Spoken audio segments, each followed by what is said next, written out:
Good morning, सुप्रभात, केम छो, सलाम। उम्मीद है आप सब लोग बेहतर होंगे, अपना ध्यान रख रहे होंगे। आज थोड़ा बैकग्राउंड में नॉइस आपको आ रहा होगा क्योंकि मैं जो है वो अपने घर की बालकनी में हूँ और बालकनी में ये हमारे साथ में जो है वो दो हमारे जो है वो गेस्ट भी प्रेजेंट है। गेस्ट की आप तो ये हमारे फैमिली मेम्बर जैसे ही है। और अच्छा, आप में से कोई बताएगा कि पैरट की लाइफ कितनी होती है? एक पैरट का लाइफ स्पान कितना होता है? ठीक है, बताइएगा जरूर। हालांकि एनसीईआरटी में एक चैप्टर है रिप्रोडक्शन इन ऑर्गेनिज्म, जो नई एनसीईआरटी में हटा दिया गया है, पर ओल्ड एनसीईआरटी जो एक साल पहले जिस एनसीईआरटी को डिलीट नहीं किया गया था उसके अंदर, मतलब नई एनसीईआरटी कैसे बनी है, चैप्टर को डिलीट कर कर बनी है, तो उसमें चैप्टर है। ठीक है, तो बताइएगा जरूर कि पैरट का लाइफ स्पान कितना होता है। ठीक है, तो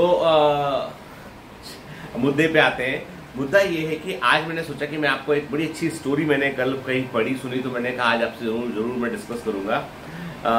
एक आदमी होता है, ठीक है, वो बड़ा मतलब ईश्वर को मानने वाला और बड़ा नेक दिल आदमी होता है। जब भी किसी को कोई जरूरत पड़ती है वो पूरे समय उसकी मदद करता है, सामने वाले व्यक्ति की, और कभी भी मदद करने से पीछे नहीं हटता है। ऐसी कोई इसमें बुराई नहीं होती है कि आप बोल सको कि भाई कि वो ये जो व्यक्ति है ये बुरा व्यक्ति किसी भी प्रकार से। आपके अच्छा व्यक्ति, बहुत अच्छा व्यक्ति होता है, सबकी मदद करने वाला नेक दिल व्यक्ति होता है।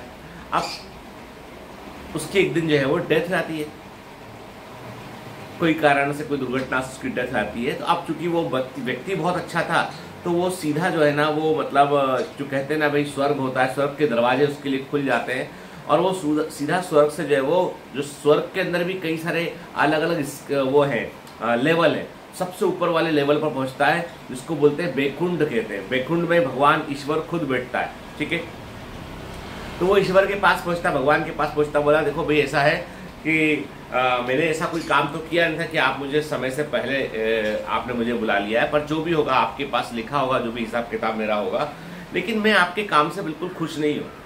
ईश्वर बोलते हैं कि भाई क्यों? गॉड बोलते हैं कि क्या हो गया ऐसा? बोला नहीं, मैं आपके काम से बिल्कुल भी खुश नहीं हूँ, आप लोग अपनी जिम्मेदारी ठीक से नहीं निभा रहे। मतलब जिस काम के लिए आप हैं, जो आपका जगत की पूरी देखरेख करनी है, पूरी दुनिया चलती रहे ठीक से, वो सब आपका काम है कि नहीं आपका काम? भगवान कहते हैं हाँ मेरा काम है, लेकिन तुम ठीक से नहीं चला रहे हो। बोले ऐसा तुम क्यों बोल रहे हो? उसने कहा ऐसा मैं इसलिए बोल रहा हूँ कि जब जरूरत नहीं होती तब तुम पानी गिराते हो खेत में, जब जरूरत नहीं है तब तुम जोर से पानी गिरा देते हो, जब जरूरत है तब पानी नहीं गिरता है ना। और इसके अलावा तुम जो है वो जहां जरूरत नहीं है वहां बाढ़ आ रही है, जहां पर जरूरत है वहां पे पानी की, वहां सूखा पड़ रहा है, और चाहे धरती हिल रही है, बिल्डिंगें गिर रही हैं। मतलब क्या है ये? क्यों ऐसा जलजला मचा के रखे हुए? मतलब एक काम है धरती संभालो अपना, यहाँ बैठ के, इसी के लिए लोग तुम्हें पूछते हैं, वो भी तुम हिलाते रहते हो उसको। तुम ही बोल लो भाई, तुम ही बोल लो। तुमको पता है क्या कहानी है? नहीं पता? तो पॉइंट ये है कि जो है, अब ईश्वर बोलते हैं कि भाई तो तुम क्या चाहते हो? वो कहता है भाई एक काम करो कि कुछ दिन मेरे को दो, मतलब मैं तुमसे बेहतर चला कर दिखाऊंगा। भले ही मुझे ईश्वर होने की कोई डिग्री मेरे पास नहीं है, लेकिन मैं तुमसे बेहतर काम कर दिखाऊंगा। तो भगवान कहते चलो ठीक है, तुम संभालो, है ना, हम भी थोड़ा आराम कर रहे थे, तुम संभालो पूरी दुनिया को। वो आदमी बहुत होशियार होता है, नेक दिल आदमी होता है, उसके दिमाग में रहता है, तो पूरी धरती का एनालिसिस करता है, कहाँ सूखा पड़ रहा है, कहाँ पर पानी खूब गिर रहा है, कैसे मुझे रेन को रीडिस्ट्रीब्यूट करना है, कैसे मुझे जो है गर्म ठंडी हवाओं को रीडिस्ट्रीब्यूट करना है, कैसे मुझे लोगों की ज़िंदगी को आसान बनाना है, मुझे कैसे खेतों का उत्पादन बढ़ जाए, कैसे जो है वो फसल डैमेज ना हो, कैसे पक्षियों के जो अंडों में से पक्षी निकलते कई बार बेचारे संघर्ष के चलते मर जाते हैं, मुझे क्या ठीक करना है, वो सब चीज़ों को ठीक करने की पूरी कोशिश करता है वो, है ना। अब होता क्या है कि वो कुछ महीने ये काम करता है, तकरीबन कई महीने गुजर गए होते हैं, बढ़िया काम, धरती पर सब तरफ जो है वो खुशहाली होती, कहीं कोई भूकंप नहीं आता, कहीं कोई बाढ़ नहीं आती, कहीं कुछ नहीं होता, खेत में मतलब खड़े खेत में कहीं पानी नहीं गिरता है, जीवन का संघर्ष बहुत कम, मतलब जो है लोग जो पहले बीमारियां फैल रही थी, लोग जो है वो बीमार पड़ रहे थे, वो सब खत्म। ठीक है, एकदम सब कुछ चंगा चलता है। अब बारी आती है फसल काटने की कुछ महीनों के बाद कि भाई फसल लग गई, सब कुछ हो गया। तो खेतों में खूब सारे गेहूं लगे हुए हैं, ठीक है, या तमाम फसल लगी हुई है। जब फसल को काटते हैं किसान लोग तो क्या देखते हैं कि वो दाने हैं वो बहुत कमजोर दाने हैं, कई सारी बालियों के अंदर दाने ही नहीं है, सिर्फ खाली डब्बे जैसा है, वो कुछ है ही नहीं उसके अंदर। बहुत बड़ी फसल जो है वो खोखली होती है, कुछ होता ही नहीं उसमें, डैमेज्ड। फिर जानवरों के बीच में समझ लीजिए कि कहने का मतलब है कि उनकी प्रतिरोधक क्षमता काफी कम हो चुकी होती है। कोई एक आध वायरस कहीं से आता है तो वो कई सारे जानवरों को मार रहा होता है। तो प्रॉब्लम ये है कि वो बड़ा आश्चर्य में कि यार मैंने सब कुछ ठीक किया, सारा सही सब कुछ सही कैलकुलेट किया मैंने, और अब ये प्रॉब्लम क्यों हो गई। तो ईश्वर के पास जाता है, बोलता है कि यार मैंने सब कुछ ठीक किया, हे ईश्वर बताओ कि प्रॉब्लम क्या हुई है। तो ईश्वर ने कहा कि देखो तुमको ऐसा लगता था कि मैं जो कर रहा हूं वो गलत कर रहा हूं, ठीक है, लेकिन तुमको एक बात बता दूं मैं, नियम ये है जब तक तुम संघर्ष का सामना नहीं करोगे तब तक तुम इवॉल्व नहीं होगे, और जब तक तुम इवॉल्व नहीं होगी तुम्हारी गुणवत्ता में सुधार नहीं आएगा, और तुम्हारी गुणवत्ता में सुधार नहीं आएगा तो तुम स्टैग्नेंट होके खत्म हो जाओगे। प्रकृति हमेशा आपको चुनौतियां देती है, नेचर आपको हमेशा चैलेंजेस देता है, और उन चैलेंजेस के चलते क्या होता है कि आप अपने आप को इवॉल्व करते हो, अपना विकास करते हो, और उसी विकास के चलते आप जो है वो आप अपने आप को बेहतर बना पाते हो, और उसी बेहतरी से जीवन लगातार आगे बढ़ रहा है, नई नई वेराइटीज बन रही हैं। तो यदि इन फसलों को चैलेंज नहीं मिलेगा ना तो इनके बीज कमजोर हो जाएंगे, और ये कमजोर होने के कारण फिर जो है आने वाले कुछ सालों में फसलें हमेशा के लिए खत्म हो जाएंगी। यदि छोटी मोटी बीमारियां नहीं चलती रहेंगी तो आपका इम्यून सिस्टम जो है वो कोलैप्स कर जाएगा, उसे पता ही नहीं कि ऐसा कुछ होता है। भाई जिस गांव में कभी चोरी नहीं होती है उस गांव में कोई ताला भी नहीं लगाएगा, कोई सिक्योरिटी भी नहीं होगी, कोई पुलिस भी नहीं होगी। अचानक से कोई यदि 4-6 चोर अंदर आ गए तो पूरा गांव तो जानते ही कुछ नहीं है, तो भोला भाला गांव है वो। तो प्रॉब्लम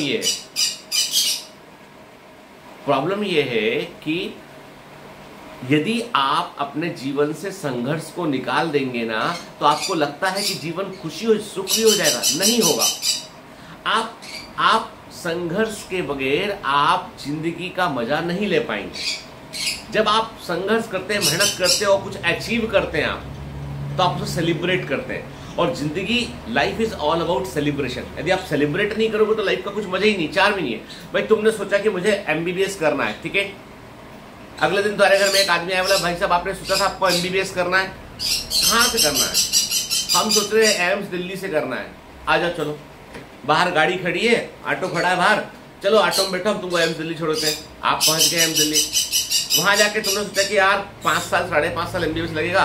तुमने प्रोफेसर से कहा कि भाई मुझे सीधा फाइनल में डाल दो। ओके कम, आप सीधा फाइनल में आ गए।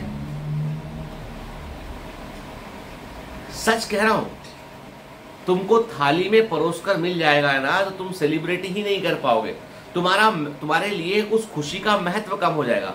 इसलिए बेटा जब भी लाइफ में संघर्ष होता है ना, ये समझ लो कि बड़े सेलिब्रेशन की तैयारी करवा रहा है तुमसे वो, कि तुम मजा कर सको उसका, तुम उसे अचीव कर सको। मैं अपना पर्सनल एक्सपीरियंस बताता हूँ कि मैंने जब पहली बार जिंदगी में एक घर खरीदा, मैंने पहला घर मेरा, बहुत खुश, घर परिवार तमाम रिश्तेदार सबको गृह प्रवेश में बुलाया, घर में एक भोज कराया, ये कराया वो कराया कि भाई मैंने जिंदगी में पहला घर खरीदा, पहली कार खरीदी, खूब चलाया उसको, एक ही साल में 80,000 1 लाख किलोमीटर कार चला डाली, ठीक है, जिधर जाना था तब खूब, मारुति 800 थी। उसके बाद मैंने कई सारी अच्छी कारें भी खरीदी, पर मैं कभी उनको इतना सेलिब्रेट नहीं कर पाया। फिर एक से अधिक घर भी मेरे पास हुए ईश्वर की दया से। तो हाँ, एक हो गया, पंडित जी आए, पूजा कर दिया, गृह प्रवेश हो गया, कोई ताम झाम नहीं, कोई वो नहीं। जिंदगी में क्या होता है कि जब आप पहली बार कुछ संघर्ष के बाद अचीव करते हो ना, फिर एक आपको हैबिट, आपको पता है, जैसे आप जब हम लोग पैसे जोड़कर न्यू मार्केट जाया करते थे, वहां जाके एक जीन्स खरीदते थे तो उसकी खुशी 10 जगह देखते थे, फिर एक जीन्स की खुशी होती थी। तो तुमको क्या, तो ऐसा नहीं सोचता ना कोई कि जो बहुत अमीर लोग हैं बहुत खुश रहते होंगे, तो गलत सोचता है। खुशी का संबंध सिंपल सा है कि आप कैसे सेलिब्रेट करते हो, और सेलिब्रेशन तभी आता है जब कोई चीज कठिनाई के साथ मिलती है। तो मैं वही कहता हूँ कि जो तुम्हारे संघर्ष है, जो तुम्हारे स्ट्रगल है ना, कभी भी उनको जो है वो ये मानकर चलो उनको कि दीज आर दी थिंग्स जो मुझे सेलिब्रेट करने का मौका देंगी, ठीक है। इसलिए मैं मेहनत करता हूँ, और कोशिश करोगे तो कभी भी असफल नहीं हो सकते बेटा, है ना। अब कुछ बच्चे जो है मुझसे पूछते हैं कि सर ये जो आरआर बैच आप लोग लॉन्च कर रहे हैं उसमें क्या खास है।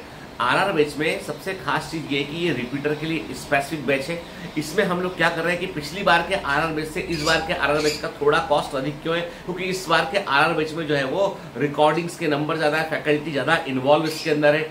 तीसरा इसके अलावा ये कि इसमें क्या खास है, खास इसमें ये है कि पिछले PYQs 2017 से लेकर 2023 तक के जितने भी PYQs हैं हर चैप्टर के, वो PYQs के आधार पर थ्योरी आपको पढ़ाई जाएगी। मतलब क्वेश्चंस के आधार पर आपको रिट्रोग्रेड पढ़ाएंगे। अभी बैचेस में क्या होता है, पहले आपको थ्योरी पढ़ाते हैं, पूरा लेक्चर समझाते हैं, कंटेंट समझाते हैं, फिर आपको DPS करने मिलता है। अभी इसमें क्या होगा, इसमें होगा ये कि क्वेश्चंस होगा, उसके बाद थ्योरी होगी, क्वेश्चंस होगा फिर थ्योरी होगी, ताकि आपको एग्जाम का पैटर्न पूरा समझ में आए, आप उसके थीम को पूरा समझ सकें आप, क्योंकि आप ऑलरेडी एक बार कंटेंट पढ़ चुके हैं। और बाकी ये कुछ कहना चाहते हैं, आप कुछ कहना चाहते हैं, कोई प्रकाश व्यक्त करना चाहते हैं क्या?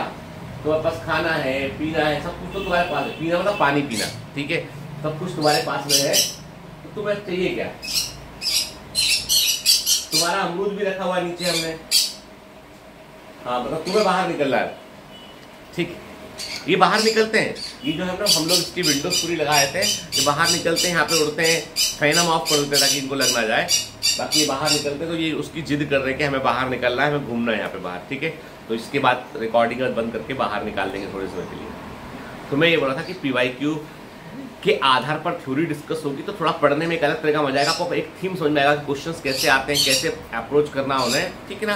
वो होगा, साथ में DPS होगा, इसमें फिर वीकली टेस्ट होंगे। तो पैटर्न वही है, थोड़ा सा क्या है कि समझ लीजिए कि अब हम कुछ बच्चों ने कॉस्ट को लेके इशू उठाया कि सर 4000 रुपये प्लस GST ज़्यादा कॉस्ट है। बेटा मैं आपकी बात से मैं ये बोलूँगा कि बेटा हर चीज़ की कॉस्ट बहुत ज़्यादा बढ़ गई इस समय के, मतलब पता नहीं महंगाई किस लेवल पे जा रही है, हम समझ नहीं पा रहे हैं हम खुद भी कि जितनी भी CDN डिलीवरी हुआ, सब कुछ हुआ, मतलब थोड़ा सा एक्सपेंसिव है, और उसी अकॉर्डिंग हम लोगों को जो है वो बाकी सारे खर्चे मैनेज करने पड़ते हैं, फैकल्टी की सैलरी, ये सब चीज़ें। यदि हम उनको मार्केट के अकॉर्डिंग जो है नहीं पे करेंगे ना, तो फिर क्या है वो लोग छोड़ के चले जाएंगे, ठीक है। और क्योंकि आप जान ही रहे हैं कि कितने सारे फंडेड ऑर्गेनाइजेशन जो टीचर्स खींचने में लगे होते हैं पूरे समय। तो खैर मैं क्या बोलूँ, मतलब मैं तो मेरे मन तो करता है मैं सब कुछ फ्री दे दूँ, लेकिन मजबूरी ये है कि सब कुछ फ्री हो नहीं सकता है ना, ठीक है। मतलब और हमारे पास कोई ऐसा नहीं कि हम आउटसाइड कोई फंड लेके, कुछ किसी जगह पैसा लेके